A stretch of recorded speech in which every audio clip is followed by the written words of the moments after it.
드립니다. 함께 하시는 하나님께서 이 시간 여러분에게 풍성한 은혜와 축복을 내려주시길 바랍니다. 예배의 자리에 나오신 여러분들에게 이 시간도 하나님의 성령이 강하게 역사하셔서 감동받고 은혜받고 그렇게 되기를 바랍니다. 주를 보니까 거창합니다. 왕춘교회는 목사님의 목회 철학이 분명하고 또 이거 보니까 4대 비전과 12개 목표가 있습니다. 구체적이고 굉장합니다. 보니까 성도들도 굉장히 힘들겠다는 생각이 듭니다. 그렇죠?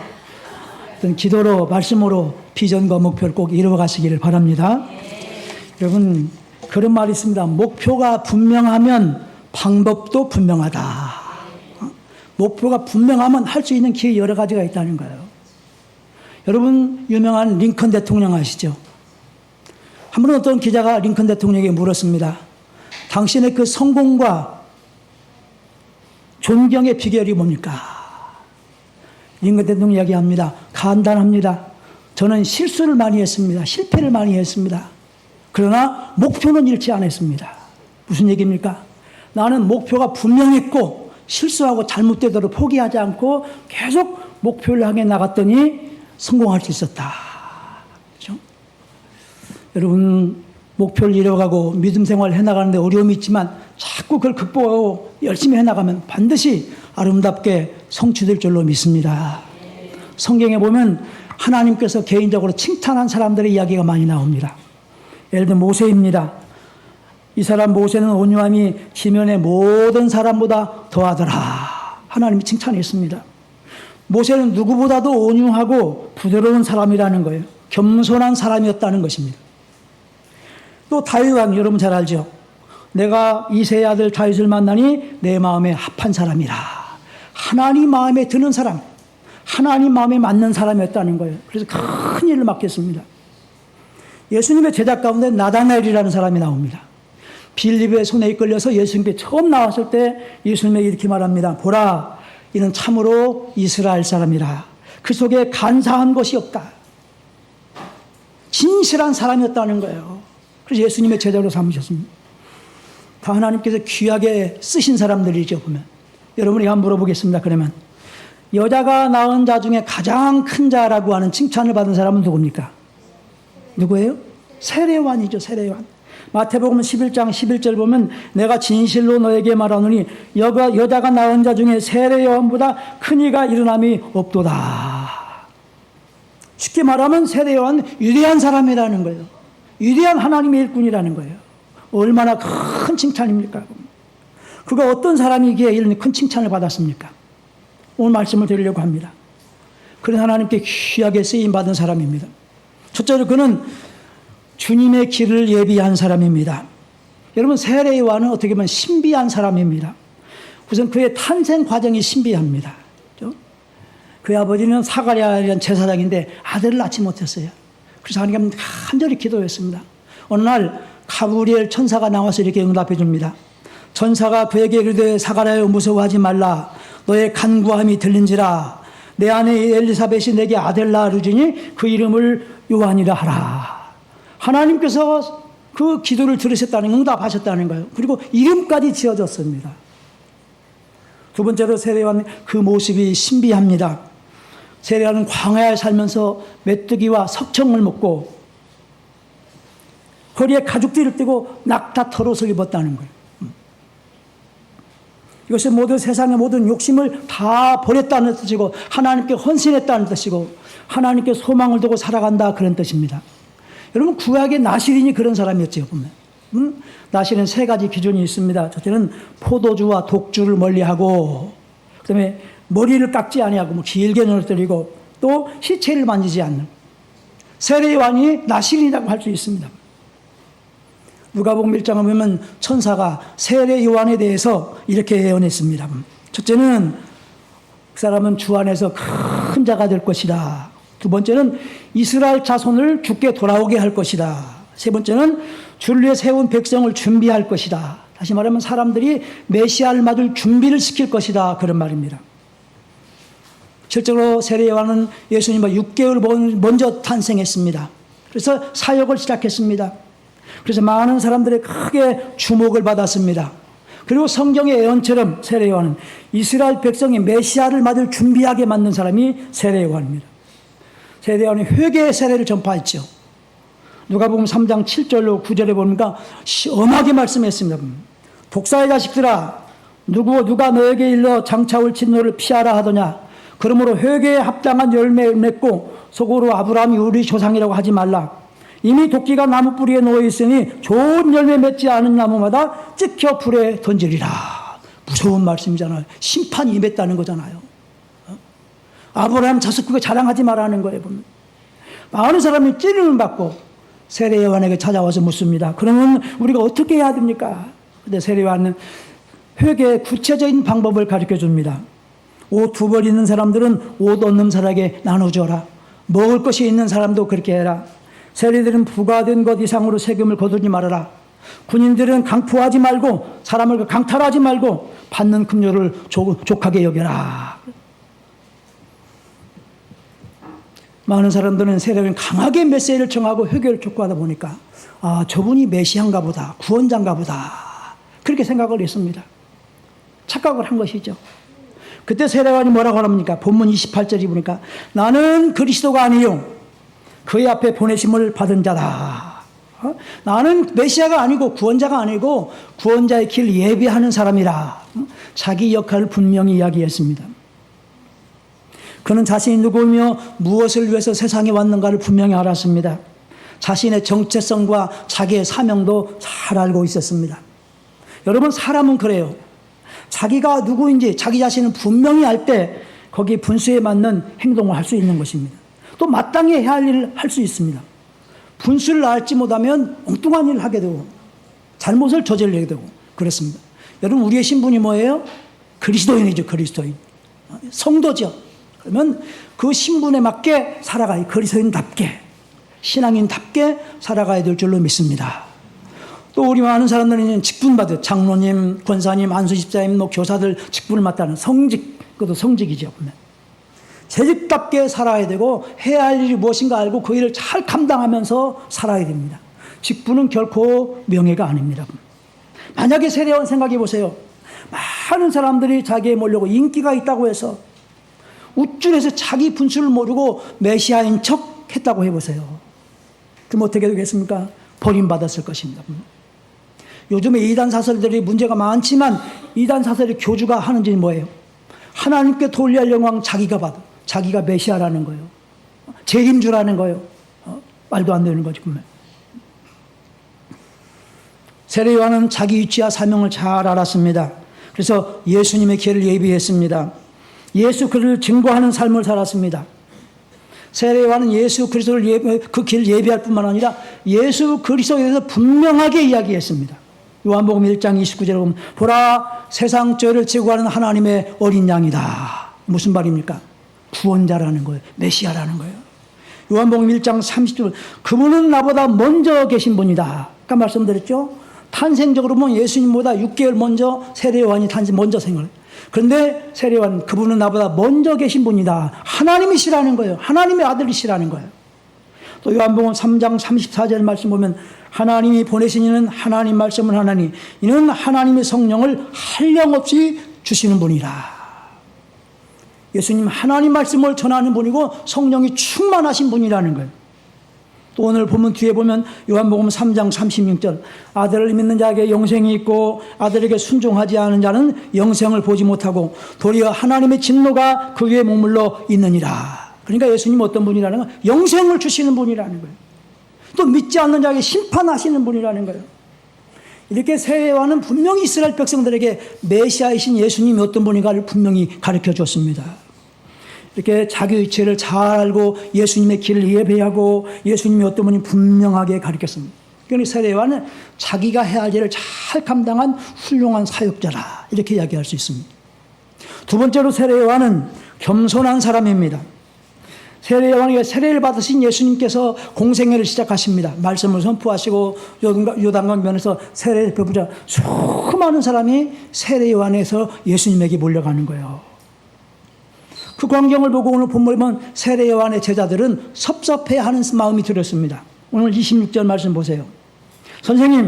선생님께 세례받던 예수라 하는 분이 세례를 베풀자 많은 사람들이 그리 가더이다. 세례요한의 은혜 받고 말씀 듣고 세례받던 사람이 예수님의 공생애를 시작하니까 다 예수님에게 가는 거예요. 세례요한의 제자들은 좀 섭섭한 거예요, 그게. 그러나 제자들의 말을 들은 예수님 그 세례요한의 반응은 의외입니다. 보면 세례요한이 뭐라고 말합니까? 27절. 만일 하늘에서 주신 바가 아니면 아무도 받을 수 없다. 좀 어려운 말이죠. 쉽게 말하면 하나님이 허락하시지 않았으면 그렇게 될 수 없다. 예수님 말씀을 전하시고 세례 베푸시는 것은 하나님이 권세를 주신 것이다. 그러니까 사람들이 예수님이 가는 건 당연한 것이다 하는 거예요. 그것이 하나님의 뜻이다 하는 거예요. 얼마나 마음이 큰 사람입니까? 사람들이 떠나가자 불편한 마음을 가진 게 아닙니다. 세례요한 태연하게 대답합니다. 섭섭한 마음이 없었습니다. 대단하잖아요. 사실 목회자들은 그래요.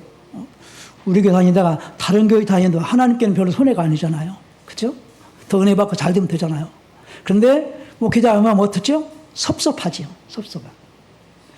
얼마나 여기 뭐 여산어 쪽에 목회하는 목사님 그러더라고요. 젊은 부들이 신앙생활 시내에 있는 젊은 부들이 신앙생활 잘하다가 시내 큰 교회로 가겠다는 거예요. 이유가 뭐냐 했더니 교육을 위해서. 왕천교회 얼마나 다음 세대 교육을 잘하고 있습니까만은 아마 거기도 잘할 텐데 자녀들 교육을 위해서 큰 교육을 가겠다는 거예요. 얼마나 섭섭한지. 예? 목사님 섭섭. 세례요한은 그런 마음 갖지 않았다는 거예요.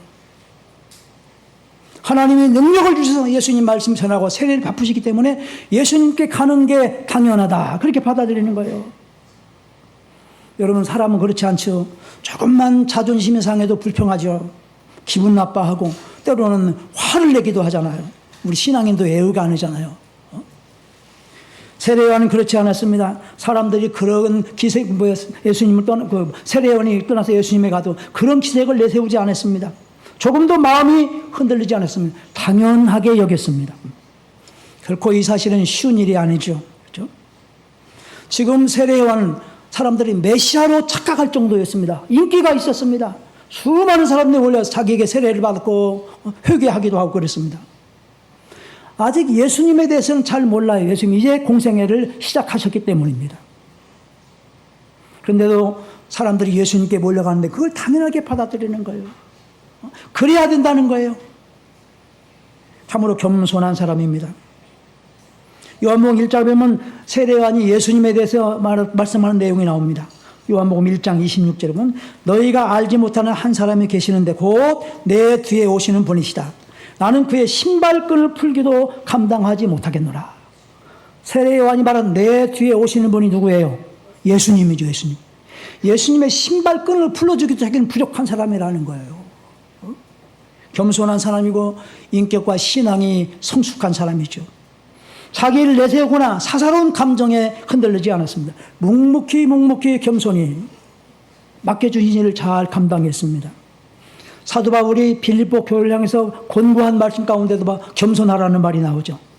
빌립보서 2장 2절로 3절 마음을 같이하여 같은 사랑을 가지고 뜻을 합하며 한 마음을 품어 아무 일이든지 다툼이나 허용을 하지 말고 각각 자기보다 남을 낮게 여기고 주의 일을 하는 사람이 그래야 된다는 것입니다. 마음을 같이 해서 한 마음 한 뜻으로 협력해야 된다는 겁니다. 이기적이나 허영심으로 다투면 안 된다는 거예요. 겸손한 마음으로 다른 사람을 높여줘야 된다는 거예요. 교만하면 뭐가 생기면 다툼이 생기는 거예요. 내 생각만 옳다고 여기는 거예요. 자기 주장이 강하게 되는 거예요. 여러분 교회는 내 주장을 관철시키는 곳이 교회가 아니죠. 그렇죠? 하나님의 뜻이 무엇인지 그 뜻을 파악하고 그 뜻을 이루어드리는 거예요. 그러면 다툴 이유가 없는 거죠. 종교개혁가 가운데 쯔빙겔리와 루터라는 분이 있습니다. 그들이 추구한 종교개혁의 목적은 같지만 방향은 서로 잘 달랐습니다. 그래서 종교개혁에 대해 이야기할 때 두 사람이 충돌이 생기고 얼굴 붉힌 일이 발생했습니다. 안타까운 일이죠. 이 두 사람 한 번은 스위스를 방문하게 됐는데 스위스 개울가에 아주 조그만 다리가 있는데 염소 2마리가 양쪽에서 대치하고 있는 상황을 보게 됐습니다. 금방이라도 다투게 되고 다치다면 그 강물로 빠지게 될 그런 상황이었습니다. 근데 잠시 후에 놀랄 일이 벌어집니다. 염소 한 마리가 납작 엎드리니까 다른 한 마리가 그 등을 뛰어넘어서 건너가다라는 거예요. 쯔빙글리와 누턴은 그걸 보면서 많은 교훈을 얻었다는 거예요. 염소에게서 뭘 배웠습니까? 겸손과 양보를 배운 거예요. 겸손과 양보. 여러분, 교회나 사회나 마찬가지입니다. 어디든지 스스로를 낮추는 사람이 있을 때 분쟁은 사라지고 통합이 이루어지고 화합이 이루어질 것입니다. 그러므로 하나님의 사람들이 갖춰야 할 자세가 바로 그것입니다. 자신을 낮출 줄 알아야 돼요. 그렇죠? 남을 존중할 줄 알아야 됩니다. 교만하면 분명히 다툼이 생깁니다. 분열이 생깁니다. 여러분, 세례요한의 겸손을 본받으시기를 바랍니다. 특히 은혜를 많이 받은 사람들은 그래요. 은혜가 있는 곳에 시험도 있다고 그러고 은혜 받으면 자칫 교만하게 되는 거예요. 기도 많이 하는 사람의 약점이 그거예요. 자칫 교만하게 되는 거예요. 있잖아요. 성경을 많이 아는 분들도 마찬가지입니다. 은혜를 많이 받은 사람일수록, 큰 직분을 받은 사람일수록 더 겸손해야 될 줄로 믿습니다. 세례 요한에서 배울 게 그거예요. 세 번째는 세례 요한은 주님만 높이는 사람이었습니다. 오늘 29절 말씀 보면 세례 요한 이야기입니다. 자신은 신랑이 아니라 신랑 친구라고 이야기합니다. 신부를 취하는 자는 신랑이나 서서 신랑의 음성을 듣는 친구가 크게 기뻐하나니 나는 이러한 기쁨으로 충만하였노라. 여러분에게 물어보겠습니다. 이 본문에서 여기 신부는 누구를 가리키죠? 우리 성도들이죠. 성도들. 그럼 신랑은 누구예요? 예수님이 신랑 되신 예수님. 신랑 친구는 누구예요? 여기서 세례와 자기는 신랑 친구라는 거예요. 신랑 친구. 여러분, 결혼식 날 가장 빛나고 부각되어야 할 사람이 누굽니까? 신랑이죠. 신랑. 신랑 친구가 뭐 건너넘게 자기를 부각시키려고 그렇게 하면 되겠습니까? 저도 결혼 주례를 많이 해봤습니다. 결혼식에 내가 정말 신랑 못지하게 단장하고 멋지게 화장하고 갑니다만 주례를 주목하는 사람 별로 없어요. 그날은. 그렇잖아요. 어떤 날 바빠가지고 음식도 안 먹고 그냥 가요. 그래도 그걸 아는 사람은 별로 없어요. 보면. 그렇죠? 누구를 주목해야 돼요? 신랑을 주목하게 돼요. 그게 정상이잖아요. 세례에 마찬가지입니다. 나는 신랑 친구다. 그건 신랑이 예수님만 부각되고 예수님만 높여야 된다는 거예요. 예수님이 기뻐하면 그 기쁨이 자기 기쁨이라는 거예요. 신랑 친구가 그러잖아요. 결혼하면 기쁘고 그러니까 신랑 친구들도 한번 기뻐하고 그렇게 같이 동참해야 되잖아요. 보면. 세례 요한은 신랑 친구 역할을 분명히 감당했습니다. 예수님만 높였습니다. 예수님만 증거했습니다. 그래서 많은 사람이 예수님 가는 것을 당연하게 오히려 기뻐했습니다. 오늘 본문에 보면 30절에 보면 이런 말이 나옵니다. 같이 한번 읽어보겠습니다. 30절 시작. 그는 흥하여야 하겠고 나는 쇠하여야 하리라. 이 세례원의 목적입니다. 삶의 목적이에요. 흥한다는 건 뭐예요? 잘 된다. 더 커진다. 강해진다. 쇠한다는 건 뭐예요? 작아진다. 약해진다. 쉬운 성경에 이렇게 되어 있습니다. 그분은 점점 위대해질 것이요 나는 점점 사람들을 관심에서 멀어지게 될 것이다. 예수님 인기가 많아지고 나는 점점 살아야 된다. 근데 많은 신앙인들이 신앙생활을 하는 이유가 뭐예요? 예수 믿으면 잘 되고 높아지고 명예도 좀 있고. 물론 그렇습니다. 예수 잘 믿으면 정말 복받는 사람 굉장히 많습니다. 그래서 주의를 하는 사람들 많이 있습니다. 그러나 그게 목적이 돼서는 안 됩니다. 내가 잘 되고 내가 성공하고. 여러분, 세례의 목적이 뭐예요? 그분이 흥해야 되고 나는 쇠해야 된다는 것입니다. 자기는 점점 낮아지고 사람들의 관심에서 멀어지더라도 오직 예수님만 드러나야 되고 예수님이 더 높아야 되고 예수님께 영광을 올리는 것이 세례 요한의 목적이었습니다. 사도행전 3장에 보니까 베드로가 그랬습니다. 베드로. 사도행전 3장에 보면 베드로가 기도하러 가다가 장애인을 고쳐준 내용이 나오죠. 안진뱅이. 이 사람은 태어날 때부터 걷지 못한 그런 사람이었습니다. 베드로가 기도하러 가다 보니까 미문 앞에서 이 장애인이 구걸하고 있었습니다. 베드로는 뭐 물질로 도와주는 것보다는 이렇게 말하죠. 은과 금은 내게 없거니와 내게 있는 이것으로 내게 주노니 나사렛 예수의 이름으로 일어나 걸으라. 그래서 손을 잡아야 이렇게 벌떡 일어나 팔과 발목에 힘이 있다. 걷기도 하고 뛰기도 했다고. 더 놀라운 것은 성전 안에 들어가서 하나님을 찬양하고 경배했다는 거예요. 그게 기적이에요. 장애인이 일어난 것이 기적이 아니라 더 큰 기적은 성전 안에 들어가서 찬양하고 하나님께 영광을 했다는 것입니다. 그 다음이 문제입니다. 많은 사람들이 베드로를 주목하는 겁니다. 야, 신유의 인사가 일단 놀라운 일을 행했다. 베드로에게 사람이 몰려드는 거예요.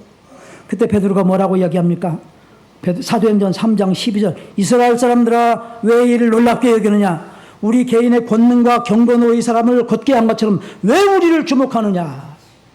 하나님이 그종 예수를 영화롭게 하셨느니라. 쉽게 말하는 건 뭐예요? 우리가 한 것이 아니라 하나님이 하셨다. 예수의 이름으로, 예수님의 능력으로 고침받았다. 그러니까 우리를 주목하지 말고 예수를 주목해라. 아멘. 예수를 주목해야 돼요. 여러분, 우리가 무슨 일을 하든지, 어떤 일을 하든지, 봉사하든지 하나님께 영광 돌리는 이런 삶을 살아가시기를 바랍니다. 그리스도를 높이고 찬양해야 됩니다. 아마 여러분이 잘 아는 성경 구절일 것 같아요. 고린도전서 10장 31절 말씀 뭐예요? 너희가 먹든지 마시든지 무엇을 하든지 다 하나님의 영광을 위하여 하라. 따라서 먹든지 마시든지 무엇을 하든지 다 하나님의 영광을 위해서 하라. 그렇습니다. 그러니까 찬양을 통해서도 하나님께 영광 돌리잖아요. 예배가 중요한 건 뭡니까? 하나님께 영광 돌리는 가장 구체적인 행위, 그게 예배예요. 예배는 수단이 아니고 복받기 위한 수단, 위로받기 위한 수단. 예배는 목적입니다. 목적. 하나님께 영광 돌리는 거예요. 그렇죠? 신앙인의 목적 거기에 있어요. 엉클 톰스 케빈이라고 하는 소설이 있습니다. 쉬운 말로 말하면 톰 아저씨의 오두막. 이 책은 노예 해방과 남북전쟁에 큰 영향을 주었습니다. 이 책을 쓴 분은 스토우 부인이라고 하는 분이죠. 링컨 대통령이 이 책을 읽고 크게 감동을 받았대요. 어느 날 불러가지고 얘기합니다. 당신 어떻게 이런 작품을 쓰셨습니까? 참으로 놀랍습니다. 그때 스토우 부인이 이렇게 이야기합니다. 천만의 말씀입니다. 그 칭찬은 제가 받을 칭찬이 아닙니다. 하나님께 영광 돌립니다. 오히려 각하께서 너무나 훌륭한 일을 하셨습니다. 남북전쟁을 승리로 이끌었고 노예를 해방시키고 이 각하의 공은 영원할 것입니다. 엄청난 칭찬을 받았죠. 그때 링컨 대통령이 이렇게 말합니다. 나는 하나님의 종에 불과합니다. 하나님이 하셨습니다. 나는 힘이나 능력이 없습니다. 이 모든 영광을 주님께 돌립니다. 그러니까 스토어 부인도 훌륭하고 링컨 대통령도 훌륭합니다.